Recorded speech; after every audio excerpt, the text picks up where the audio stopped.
구약성경 시편 16편 10절 말씀 함께 드리겠습니다.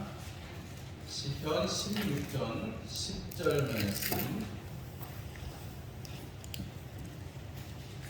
함께 읽겠습니다. 이는 주께서 내 영혼을 수월에 버리지 아니하시며 주의 거룩한 자를 멸망시키지 않으실 것입니다.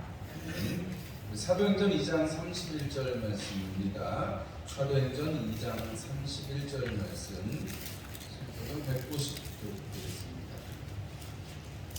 사도행전 2장 31절 말씀 함께 읽겠습니다.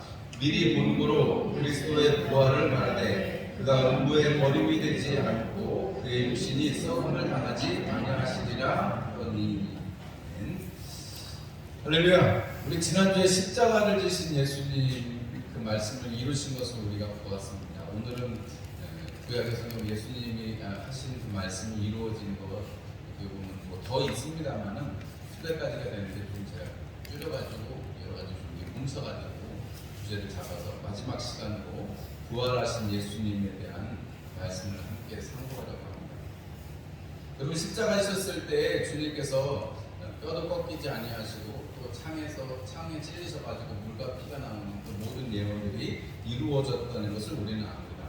그 이후에 예수님의 그 육신이 어떻게 되었습니까?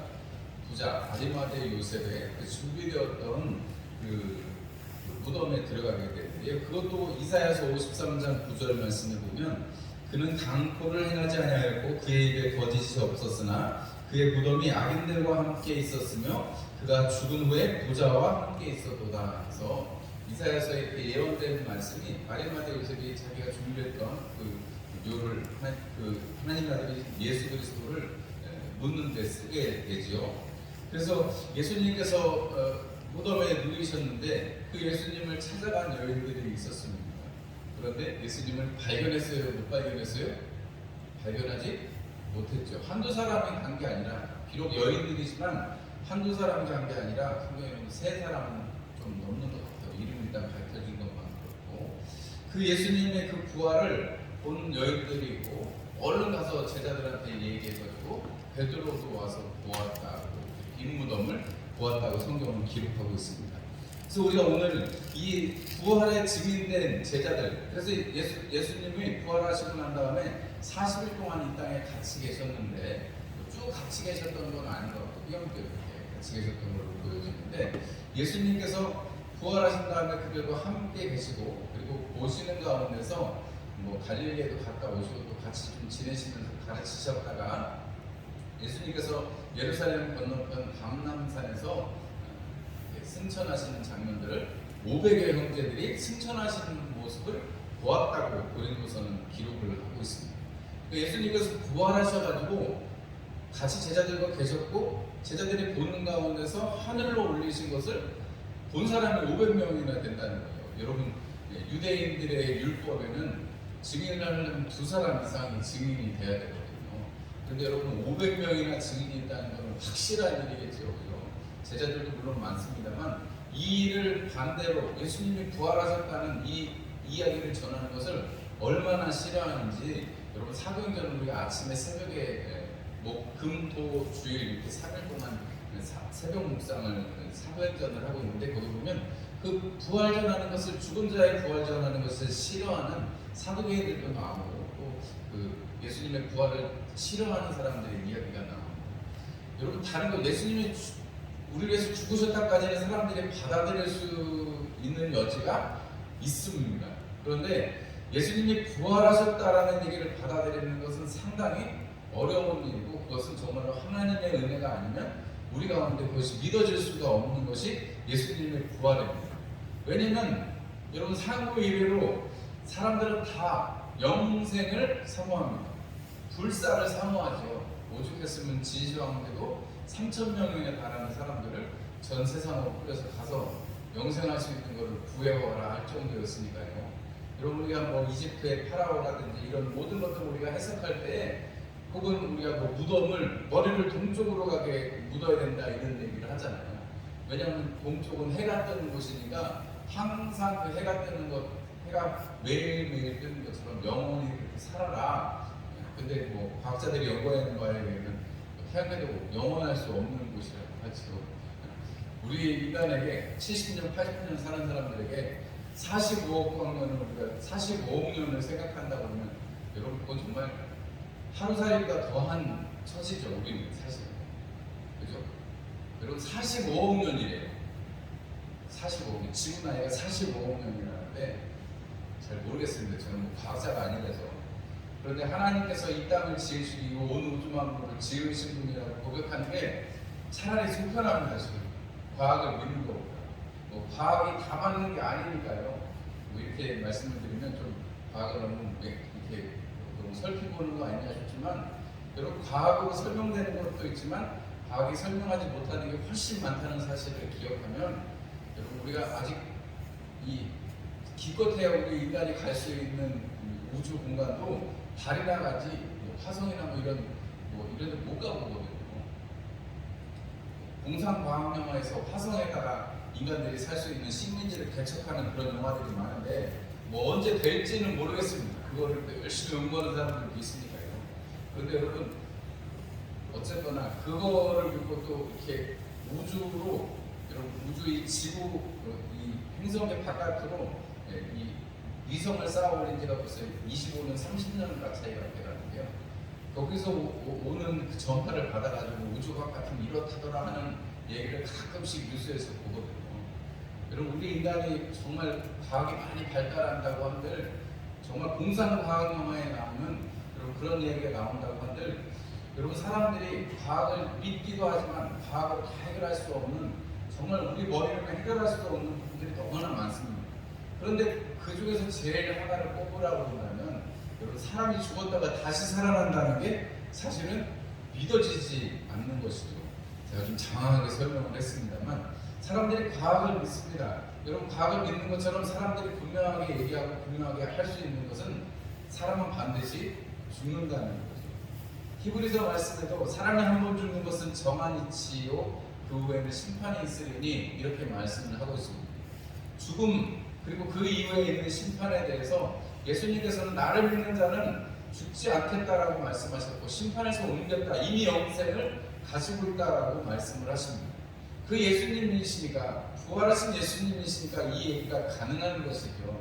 여러분 우리가 예수님을 믿는다는 것은 주님의 그 부활에 함께 동참하는 것입니다. 세상 사람들은 믿어지지 않지만 여러분들은 주님께서 부활하셔서, 부활하신 그 주님께서 아버지께 부탁하셔서 아버지께 말씀드려서 보혜사 성령을, 또 다른 보혜사 성령을 보내시겠다. 예수님 자체가 이 땅에 오셔서 우리에게 보혜사가 되셨었고, 또 다른 보혜사이신 성령님 우리 가운데 보내셔서 예수님께서 하신 일과 그 말씀들이 생각나서 그 말씀을 붙들고 하나님 나라에 이르기까지 우리를 인도해 가시는 임마누엘 하시는 은혜를, 예수님조차도 사실은 육신을 입고 이 땅에 오셨기 때문에 한 번 죽을 수밖에 없는 한계를 가지고 오시지만, 성령님이 우리와 함께 하시는 것은, 하나님께서 우리와 함께 하시는 것은 우리로 하여금 주님의 그 부활을 지금도 살아가고, 또 우리가 만세전부터 택함받은 우리가 또 지금도 영원을 살아가고, 또 이제 우리가 죽음 이후에도 하나님의 그 영원한 나라를 사모하며 살아가게 하신다는 것입니다.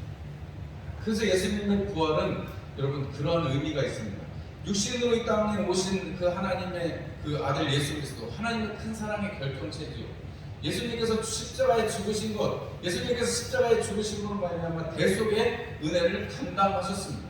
죄 있는 것을, 죄 없으신 예수님이 오셔서 대속물로 죽으심으로써 죄를 없이 하셨습니다. 한 사람 아담으로 들어온 죄를 한 사람 아담으로 죄 없이 하신 것입니다. 그리고 여러분 예수님께서 부활하심으로 말미암아서 우리에게, 믿는 자들에게 소망이 되게 하시고, 우리가 사도 바울의 표현처럼 우리가 부활할 것을 소망으로 바라보는 은혜를 우리 가운데 주신 것입니다. 여러분 나중에 다 부활하실 줄 아시죠? 여러분 주님께서 오시는 날에 우리가 만약에 죽어 있으면 무덤에 묻혀 있다면, 땅에 묻혀 있다면, 땅에 쓰러져 있다면 뭐 그때의 영체를 가지고 일어날 것이라 이렇게 말합니다. 여러분 우리가 다 알 수 없습니다. 성경의 그 뭐 말씀대로 어떻게 다 우리가 이해할 수 있겠습니까? 그러나 분명한 한 가지는 주님께서 산자들의 소망이 되시고 또 죽은 자들을 일으키셔서 다시 주님 오실 날에 우리 함께 하실 것을 우리에게 말씀하셨습니다. 주님은 승천하셨죠. 500여 형제들이 보는 가운데 승천하셨습니다. 그리고 여러분 하나님 우편에 앉아 계시는데 시편 110편 1절의 말씀에 보면 여호와께서 내 주께 말씀하시기를 내가 내 원수들로 내 달판이 되게 하기까지 너는 내 오른쪽에 앉아 있으라 하셨도다 하고 히브리서 1장 3절의 말씀은 이는 하나님의 영광의 강체시요 그 본체의 형상이시라 그의 능력의 말씀으로 만물을 붙드시며 죄를 정결하게 하는 일을 하시고 높은 곳에 계신 지극히 크신 이의 우편에 앉으셨느니라 라고 이렇게 고백하고 있습니다. 여러분 지금 하나님 보좌 우편에 앉아 계신 주님, 그래서 우리가 사도행전 말씀을 살펴보지만 사도행전은 스데반이 여러분 하늘이 열리고 하나님 보좌 우편에 앉으신 예수 그리스도를 보는 장면이 나타나 있습니다. 여러분 우리가 하나님 보좌 우편에 앉아 계신 예수님이 스데반의 그 순교 현장에 안타까워하시고 일어서 보시는 그 모습을 볼 때 여러분 우리가 이 땅에서 부활하신 주님을 소망으로 삼고 여러분 그 부활하신 주님과 함께 고난받으며 살아가는 것이 우리에게 능력이요 그것이 하나님께서 이기는 능력을 주신 것으로 우리는 알 수가 있습니다. 예수님께서 부활에 대해서 말씀하십니다. 부활이라는 건 생명이 연장되는 것이잖아요, 여러분. 예수님께서 나사로를 살리러 가셔가지고 마르다에게 묻습니다. 나는 부활이고 생명이니 나를 믿는 자는 죽어도 살겠고 무릇 살아서 나를 믿는 자는 죽지 않고 영원히 죽지 않고 너 이것을 믿느냐라고 마르다에게 물어보십니다. 그런데 마르다에게 내가 믿습니다. 그리고 나사로가 살아나는 기사가 나타납니다. 여러분 예수님께서 생명이 내가 길이요 14장에는 또 내가 길이요 진리요 생명이니 나로 말미암지 않고는 아버지께로 올 자가 아무도 없다라고 말씀하십니다. 그리고 여러분 우리가 생명이라는 것은 오직 어디 안에 있는 거예요? 하나님 안에. 어디 안에요? 예수님 안에만 있는 것입니다. 그래서 여러분 우리가 이 생명을 누린다는 것, 부활하신 예수님을 믿는다는 것은 생명을 우리가 누리고 생명을 가지고 살아간다는 것입니다. 우리가 생명이 있죠. 호흡하고 지금 우리가 말하고 예배 드릴 수 있으니까 우리는 생명이 있죠. 여러분 이 모든 천지 만물이 생명을 가지고 있습니다. 그러나 여러분 그 호흡이 닿으면 그 영의 기운이 닿으면 흙으로 돌아갑니다. 여러분 그것은 우리에게 정해진 것입니다. 그러나 우리에게 소망이 있는 것은 여러분 죄로 인해서 쓰러지는 것이 아니라 하나님께서 죽은 자를 예수님은 그 무덤에 두지 아니하시고 음부에 두지 아니하시고 거기에서 건지시는 것은 다시 살리신 것은 바로 죄가 없으신 그분이시기 때문에 그리고 하나님께서 다시 살리심으로 말미암아 예수님을 믿는 자들에게 여러분 의로워지고 예수님을 믿는 자들에게 그 의로움으로 말미암아 하나님과 같이 되는 은혜를 주신다는 것입니다. 여러분 부활하신 예수님을 만났던 제자들을 한번 생각을 해보시죠. 부활하신 예수님을 만났던 엠마오로 가는 두 제자가 있었습니다. 예수님이 부활하신 것을 예수님이 십자가에 죽으신 것을 바라보고 여러분 모여서 두려움에 떠는 사람들도 있었고 또 어떤 두 제자는 아마 일찍 나섰는 모양이죠. 왜냐하면 여인들의 이야기를 못 들었는 거 보니까 그 두 제자는 아마도 먼저 떠났던 것 같습니다. 성경의 시간 나에게 생각을 해보다. 그런데 그들은 눈이 감겨 있으니까 예수님이 죽었구나, 우리가 따라다니던 예수님이 죽었구나 했을 때 예수님이 수차례에 걸쳐서 내가 다시 살아나야 하느니 라고 말씀하셨는데 그 말씀은 생각이 나지 않아요. 왜요? 아직 성령이 오지 않으셔서 그 말씀이 깨달아지지 않고 저 성전을 헐고 내가 사흘에 다시 지으리라는 말씀이 무슨 말씀인지를 모르니까요. 아직 그게 깨달아지지 않습니다. 예수님이 옆에서 걸으셔도 예수님이 옆에서 말씀을 해주셔도 그때 예수님 밝게 풀어서 말씀을 해주실 때야 비로소 눈이 떠지고 예수님이 우리랑 같이 지금 가고 계신 분이 예수님이구나 하는 것을 알게 되고 호련히 예수님은 사라지시고 다시 예루살렘 성으로 돌아가게 되죠. 여러분 예수님께서 죽으시고 그 다음 날에 여인들이 예수님을 만나러 갑니다.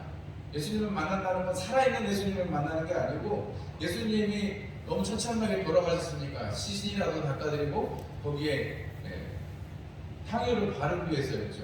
그런데 여러분 거기에 가서 예수님 만나보기를 사모하고 여러분 울고 있던 여인들 근데 가보니까 옷만 이렇게 남아있고 여러분 예수님이 안 계세요. 그 여인들에게 천사가 나타나서 여기 계시지 않는다라고 하는 것입니다. 그분 너희가 만날 수 있다라고 말씀해 주신 것이죠.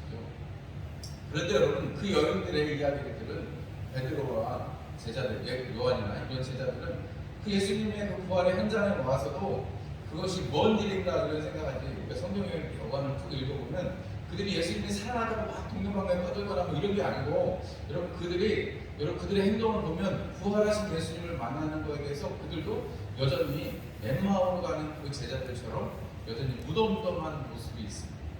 여러분, 부활하신 예수님을 믿고 부활하신 예수님의 그 은혜 가운데 산다는 것은 사실은 부활하신 예수님을 만나고 나서 여러분 베드로는 나는 고기 잡으러 간다고 갈릴리를 가잖아요. 근데 다른 성경에서는 먼저 갈릴리로 가시겠다 이렇게 말씀도 하시고 하는데, 그런 사건들, 부활하시고 나서의 그런 사건들을 보면 여러분 제자들의 모습이, 여러분 우리가 생각할 때에는 우리는 지금 당연히 예수님이 믿어지고 우리 안에 성령님이 계시니까, 아니 부활하신 예수님을 그렇게 직접 보고 만나고 예수님 3년이나 따라다니는 제자들이 어떻게 예수님 보고도 그렇게 물고기를 잡으러 갈까, 어떻게 그럴까 이런 생각이 들기도 하지만, 여러분 분명한 거 한 가지는, 여러분 우리하고 제자들을 가르짓는 것은 성령님께서 오시고 난 다음에는 그 부활을 증거하는 것 때문에 사도들이 고통과 고난 가운데 있다는 것을 생각하면, 여러분 우리는 반대로 부활하신 예수님이 쉬이 믿어지지만은